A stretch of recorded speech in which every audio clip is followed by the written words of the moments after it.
Not only are these armed service members on the streets of American cities, if you look as the tank rolls by, the sniper has his gun out on the protesters who are Americans. They're holding protests. General, help me understand. Help the people watching this understand why we cannot allow this to become normal. Two things. First of all, I don't think those are U.S. soldiers or National Guardsmen that are there. They are wearing masks. Guardsmen do not wear masks. The military does not wear masks. I think that those are, quite frankly, the thugs that are part of ICE and all the other people that are part of the federal forces. I need to make sure to distinguish between the two of them. You're absolutely correct. We should never, ever normalize the idea of American soldiers on U.S. soil. It's absolutely un-American. It reminds me, quite frankly, President Roosevelt in his inauguration said that we should be focused on the 4 freedoms: the freedom of speech and expression, the freedom of worship, the freedom from fear, and the freedom from want. None of those things are happening right now because people are fearful. People are not allowed to do what they want within the law. And this is not the American way. We should not be going there whatsoever. Colonel, we're all watching what is transpiring in American cities, and it's really easy to put the emphasis on the service members who are there. But there are also conversations that are happening behind closed doors, often with attorneys who are being asked where the line is. Can you give us a sense, in a functioning democracy with a functioning military, what those conversations look like, and where you are concerned that this administration may begin to cross that line? Sure. So the line really needs to be and should be necessity, right? The president does have authority to be able to both federalize National Guard troops, wresting them from the governor's own control, as well as send in active duty troops in times of invasion, in times of rebellion. And for here, in this case, federalizing the National Guard when federal law cannot be executed, quote unquote, by regular forces. And again, we don't have that here in Portland. But those would be some of the bases for lawfully using our military on the city streets for law enforcement, because the default, as the general aptly said, is to keep American troops focused on fighting foreign enemies overseas. They're to protect us. They're not to be used domestically against us. And so the conversations really would be coming down to the facts that were set before a federal judge today, which is, do the facts warrant the necessity to use the National Guard or federal troops, such as the Marines down here in Los Angeles, as domestic occupiers against we the people? And if those pictures that you showed in Chicago, showed that this is really a bullying, intimidation tactic to desensitize the American people to the use of military force on our city streets and to scare people, to chill them away from actually exercising their First Amendment rights to protest the government. You know, General, there's a lot that's been made of the embarrassing conversation Pete Hegseth had with generals sitting in the audience there at Quantico. And I'd like you to listen to Stephen Miller and Pete Hegseth speaking to law enforcement in Memphis on Wednesday. I see the guns and badges in this room. You are unleashed. The handcuffs that you're carrying, they're not on you anymore. They're on the criminals. And whatever you need to get it done, we're going to get it done. They think that they're hardcore. We are so much more hardcore than they are. And we have the entire weight of the United States government behind us. We're not here to second guess you. We're here to have your back, to unleash you, to do your job so you come home safely. From telling the generals that they're fat and that they are basically soft in many ways that he did not like, to speaking to law enforcement in Memphis and basically saying we're going to unleash you like they're canine or something to attack the citizens of the cities that Americans occupy. What is citizenship we make from this? Because we always appreciated the respect between civilian control of our military and that very fine but important line between keeping military force out of our cities and certainly not combining it with local police officers. One thing is clear, none of what Trump is doing is making Illinois safer. ICE is running around the loop, harassing people for not being white. Just a year ago, that was illegal in the United States. Now, ICE is making it commonplace. That's not making America great. Hi again, everybody. It's now 5 o'clock in New York. Mere hours after Illinois Governor J.B. Pritzker said that, a terrifying scene unfolded in Chicago. Around 300 federal agents descended on an apartment building in the South Shore neighborhood. They forced their way inside and began raiding people's homes. From reporting in the Chicago Sun-Times, quote, armed federal agents in military fatigues busted down their doors overnight, pulling men, women, and children from their apartments, some of them naked, residents and witnesses said. Agents approached or entered nearly every apartment in the 5-story building, and U.S. citizens were among those detained for hours, end quote. Take a listen to this chilling local news report on what happened.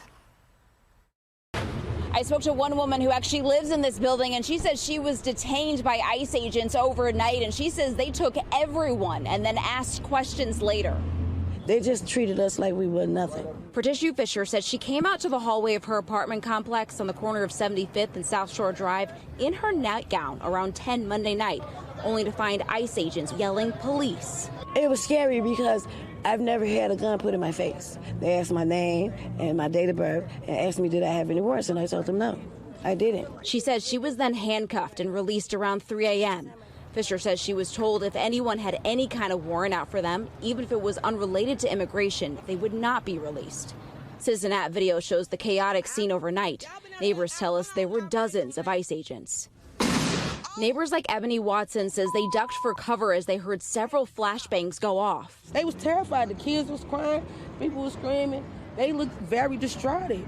I was out there crying when I seen the little girl come around the corner because they was bringing the kids out too. Had them zip tied to each other. That's all I kept asking. Where's the morality? Where's the human? One of them literally laughed. He was standing right here.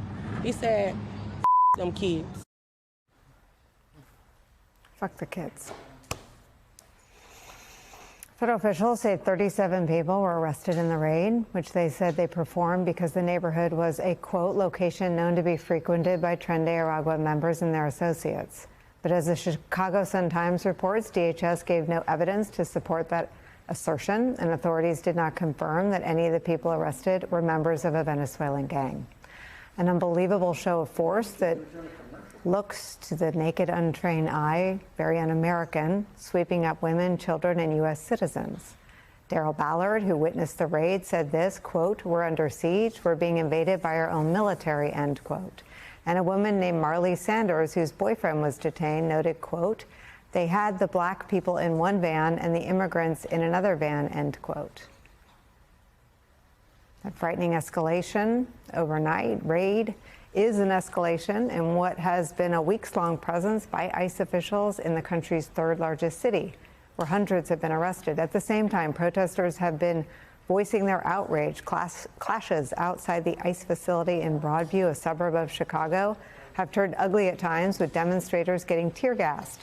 Today, protesters were there again, and so was DHS Secretary Kristi Noem. She was spotted on the roof of the facility along with the Border Patrol commander, agents, as well as cameras, to which Governor Pritzker responded, quote, it's been nearly 45 days since Secretary Noem has held an official press conference, so it's time she faces the public and takes questions from the press to be held accountable for the Trump administration's gross misconduct. Illinois is not a photo opportunity or war zone. It's a sovereign state where our people deserve rights, respect, and answers. That is where we begin the hour with some of our favorite experts and friends. Director of Communications and Public Policy for the ACLU of Illinois, Ed Yonka, is here, and with me at the table, opinion writer for the New York Times, MSNBC political analyst Mara Gay is here, and Democratic strategist and professor at Columbia University, MSNBC political analyst Basil Smikle's here. Ed, just tell us what you understand to have happened here in Chicago at this building, and if you have any information about how the kids are doing, who were, according to reports, zip-tied and met with some indifference from at least one federal agent.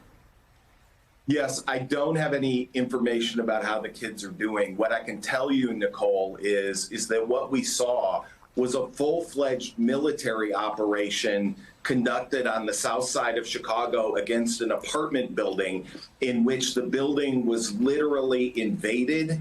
People's doors were broken down. There has never been a warrant produced for any of this activity. People were dragged out in the middle of the night, as you indicated, zip-tied, put into rental vans and driven off, only to be released later. There's no evidence that anybody here was in any way, shape, or form dangerous, nor that anybody here posed any risk to public safety in Chicago or elsewhere.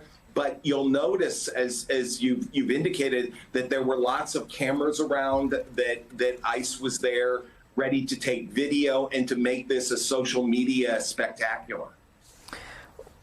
Let me actually read a little bit more of the reporting just to get more facts out for my viewers. The Chicago Sun-Times also reports this, quote, Roderick Johnson, 67 years old, is one of many residents who were detained by federal agents during the South Shore raid. A U.S. citizen, he said, agents broke through his door and dragged him out in zip ties. Johnson said he was left tied up outside the building for nearly 3 hours before agents finally let him go. Quote, I asked agents why they were holding me if I was an American citizen, and they said I had to wait until they looked me up, Johnson said. Quote, I asked if they had a warrant, and I asked for a lawyer. They never brought one. What Trump is doing is immoral at best and may be illegal how he's doing it. He is certainly abusing the spirit and principle of National Guard usage, which is that you shouldn't, as anything less than a last resort, use military force and lord it over the American people. And the National Guard is sort of the compromise between using direct military. But you only usually use the Guard when requested by a given jurisdiction, maybe usually a governor, I guess perhaps a mayor could do it depending on the situation.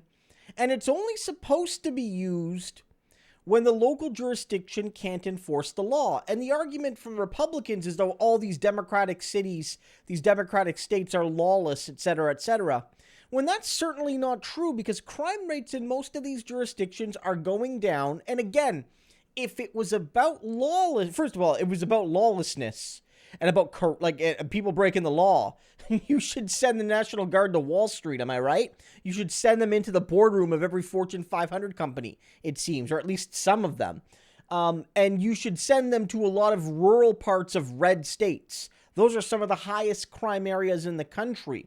Because even though there's not a lot of people there per capita, per 1,000 people, the amount of criminals in a lot of these red rural areas is much higher than Chicago, right? So it's not about any of that. It's about using and abusing the National Guard, which has been challenged by many National Guard officials, saying that this is not what we're there for. We're there for when stuff really does go down, when there's a legitimate breakdown of order.